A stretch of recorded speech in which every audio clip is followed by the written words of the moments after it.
was the best, worst year of my life. I'm not sure if that makes sense, but the whole year didn't make sense, so that's where I'm at on that. Hey everyone, it's Shannon back from another video. It has been approximately 4 months, maybe even 5 since I posted my last video. There's a good reason for that I'll probably get into at some point. I know we are almost at the end of January. It is almost February. So me making a yearly recap of 2019 is a little bit overdue. Hear me out. January has sucked so far. This is just a trial month. It's still 2019, okay? This is just a trial month. It's not 2020 yet until February. Therefore, I'm technically not behind. I made plenty of videos about why 2019 was so rough for me. Every year, I make a recap of the past year just so I can look back on it and see how things have changed. So that's why I'm making this video. From January till about March, nothing really happened. I was just working like crazy. Then in March, Isaiah and I went to LA. That was a fun time. We spent 5 days there. Absolutely loved LA. Saw the Hollywood sign,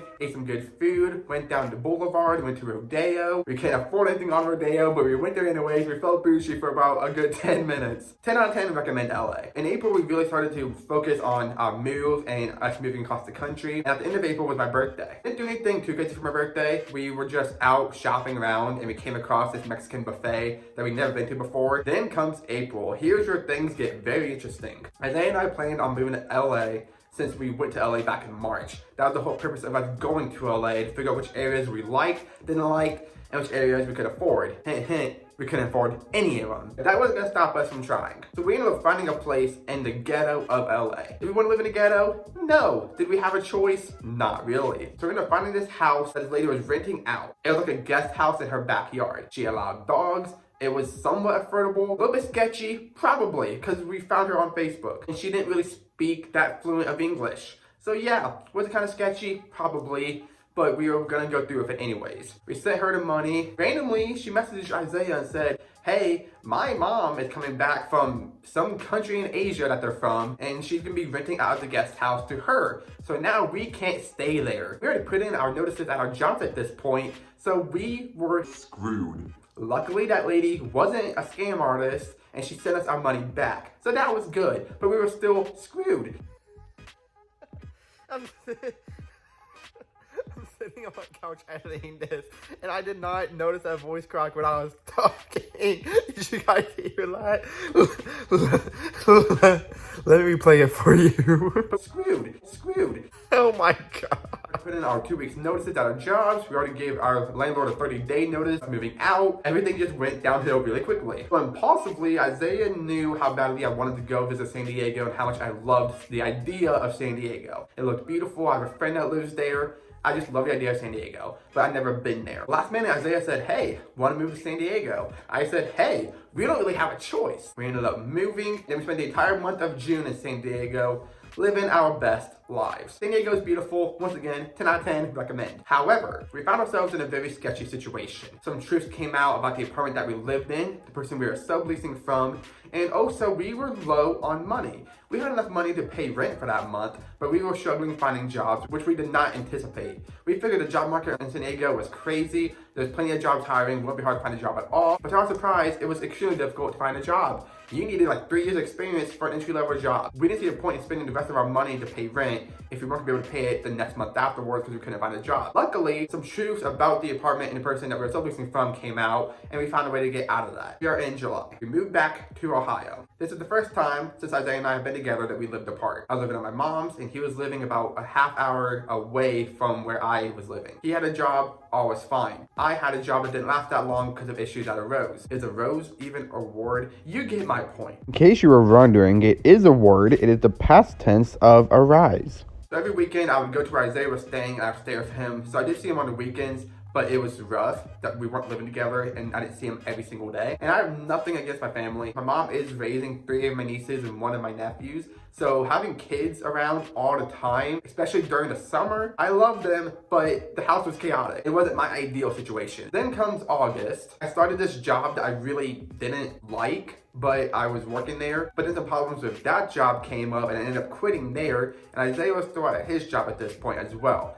So financially, I was struggling. All these issues kept happening with my jobs that made it a very hostile work environment. And then I was still living apart at this point. We didn't know what we wanted to do. We didn't know if we wanted to get a new place in the town that I was living in. We didn't know if we wanted to move to a different town. We had no idea what we wanted to do. And then in September, my parents told me that they are trying to move. And that when they move, Isaiah and I can move into their old house, which is the house that I grew up in. So that was cool. We had a little bit of a plan going on there. But I was still struggling with finding a job. Because if I did find a job, something would happen that made it a very hostile work environment that I did not want any part of. I'm the kind of person where if I'm not happy with what I'm doing, I have no issue trying to find somewhere where I'm happier. Is that the best logic? No, because you need money. Sometimes you have to do what you have to do. But my mental health was already at an extreme low at this point from the move and trying to recoup with that financially and mentally, being away from Isaiah and my dogs. It was just a lot. So I did not have it in me mentally to stay at a job that was causing me more mental distress. The only good thing that really happened in September was the fact that my mom and dad told me that they plan on moving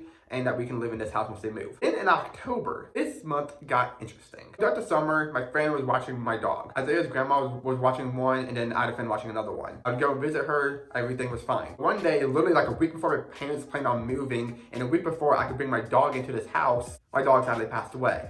Not mad at anybody, accidents happen. She got into something that she shouldn't gotten into and ended up killing her. That was rough, and that was literally like the icing on the cake for me at that time because all these things kept going wrong in my life. I thought nothing could get worse, but then that happened and things got worse. In October, my parents moved, I helped them move, and then Isaiah ended up moving into this house. After that, nothing bad has happened severely. In November, Thanksgiving came around, that was a fun time. Hello, editing me again. I completely forgot to mention that in November, Isaiah totaled his entire vehicle.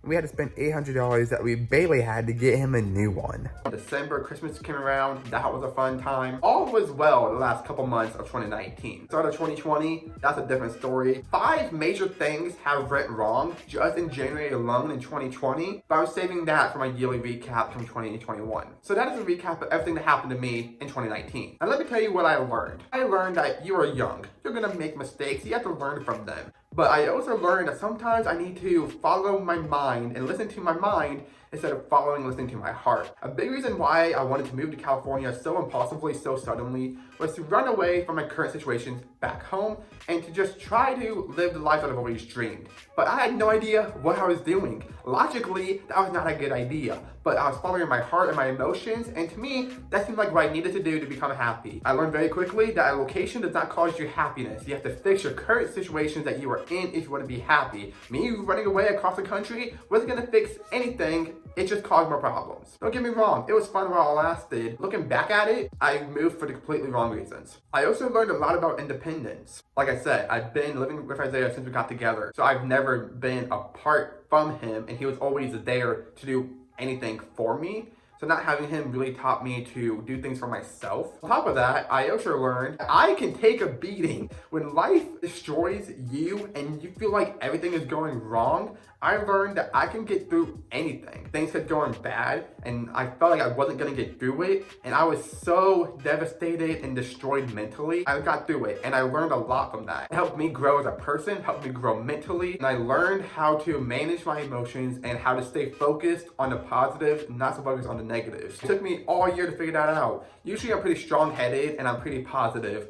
But when literally everything keeps going wrong and you feel like you can't catch your breath, it's hard to breathe. I learned that I can get through anything, no matter how tough it is, I'm gonna make it out alive. But of all things that I learned in 2019, I think the biggest thing that I learned is that giving up isn't gonna do anything. If you are feeling stuck in your current situation, you doing nothing about it and giving up is only gonna make you feel more stuck. Gotta keep pushing and gotta keep being persistent. I haven't posted a video in 4 or 5 months. Near the end of 2019, I was so exhausted and so tired that I did not want to put any energy into anything else. And I usually take breaks every so often just to help myself mentally, because I started to compare myself a lot to other YouTubers. I didn't have the same numbers as them, or these smaller channels would just randomly blow up, and I'm like, what am I doing wrong? I have the potential, I know I can do this, why is it not happening? So I gave up because I felt stuck. I felt like no matter what I did on YouTube, nothing was happening. And that's when I realized the biggest thing that I learned in 2019